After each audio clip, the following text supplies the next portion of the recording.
ವಾರದ ಹಿಂದೆ EV bike ಖರೀದಿಸಿದವರಿಗೂ ಕೂಡ ಶಾಕ್ ಎದುರಾಗ್ತಾ ಇದೆ. ಬ್ಯಾಟರಿ ಸಮಸ್ಯೆ ಇದೆ ಅಂತ ಸರ್ವಿಸ್ಗೆ ಬಿಟ್ಟಿದ್ರು ಮಂಜುನಾಥ್ ಅನ್ನೋರು. ಬ್ಯಾಟರಿ ಸಮಸ್ಯೆಯನ್ನ ಸರಿಪಡಿಸಿದ್ರು ಇವಿ ಶೋರೂಮ್ನ ಸಿಬ್ಬಂದಿ. ಹಾಗೆ ಸಂಜೆ 6 ಗಂಟೆಗೆ ಬನ್ನಿ ತಗೊಂಡು ಹೋಗಿ ಅನ್ನೋದಾಗಿ ಕರೆಯನ್ನ ಕೂಡ ಮಾಡಿರ್ತಾರೆ. ಅದರಂತೆ ನಿನ್ನೆ ಸಂಜೆ 6 ಗಂಟೆಗೆ ಮಂಜುನಾಥ್ ಅವರು ಬಂದಿದ್ದಾರೆ ಅಲ್ಲಿ. ಆದ್ರೆ ಶೋರೂಮ್ ಬಳಿ ಬರೋವಷ್ಟರಲ್ಲೇನೆ ಈ ಅಗ್ನಿ ಅವಘಡ ಸಂಭವಿಸಿದೆ. ಈ ವಿಚಾರ ನನಗೆ ಇಲ್ಲಿಗೆ 6 ಗಂಟೆಗೆ ಬಂದು ಗಾಡಿ ತಗೊಂಡು ಹೋಗು ಅಂತ ಹೇಳಿದ್ರು. ನಾನು 6 ಗಂಟೆಗೆ ಬಂದು ಗಾಡಿ ತಗೊಂಡು ಹೋಗ್ಬೇಕಾದ್ರೆ ಇಷ್ಟೆಲ್ಲ ಅವಘಡ ಸಂಭವಿಸಿತು. ನೋಡಿ ನನಗೆ ಒಂಥರ ಇದನ್ನಿಸ್ತು. ಅದಕ್ಕಿಂತ ಮುಂಚೆ 1 ವಾರ ಮುಂಚೆ ಹೊಸ ಗಾಡಿ ತಗೊಂಡಿದ್ದೆ, 72,000 ವಿತೌಟ್ ರಿಜಿಸ್ಟ್ರೇಷನ್ನು.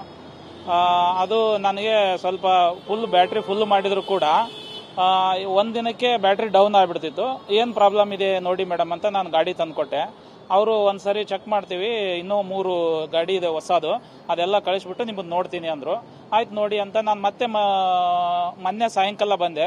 ಇಲ್ಲ ನೀವು ನಾಳೆ ತಗೊಂಡು ಹೋಗಿ ಅಂತ ಹೇಳಿದರು.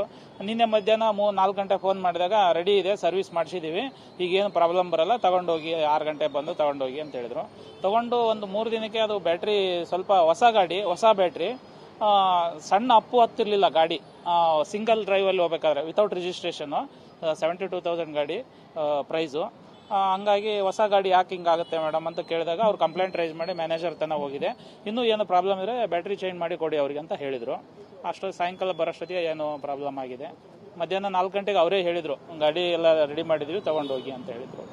ಬರೋಷ್ಟೊತ್ತಿಗೆ ಹಿಂಗಾಗಿದೆ ಸರ್, ಬೇಜಾರಾಗಿದೆ. ಗಾಡಿ ಹೋಗ್ಲಿ ಏನೋ ಆಗಲಿ, ಮನುಷ್ಯ ಒಬ್ಬರು ಡೆತ್ ಆಗಿದ್ದಾರಲ್ಲ, ಅದು ತುಂಬ ನೋವಿದೆ ಪಾಪ. ಸ್ಟಾಫ್ ಒಳ್ಳೆ ಸ್ಟಾಫು ಅವರು. ನಾವು ಮೊನ್ನೆನೂ ಅವ್ರ ಜೊತೆ ಮಾತಾಡಿದ್ದೀವಿ, ನಿನ್ನೆ ಮಧ್ಯಾಹ್ನ ಮಾತಾಡಿದ್ದಾರೆ. ಇವತ್ತು ಇಲ್ಲ ಅಂತ ಸುದ್ದಿ ಕೇಳಿ ತುಂಬ ಬೇಜಾರು.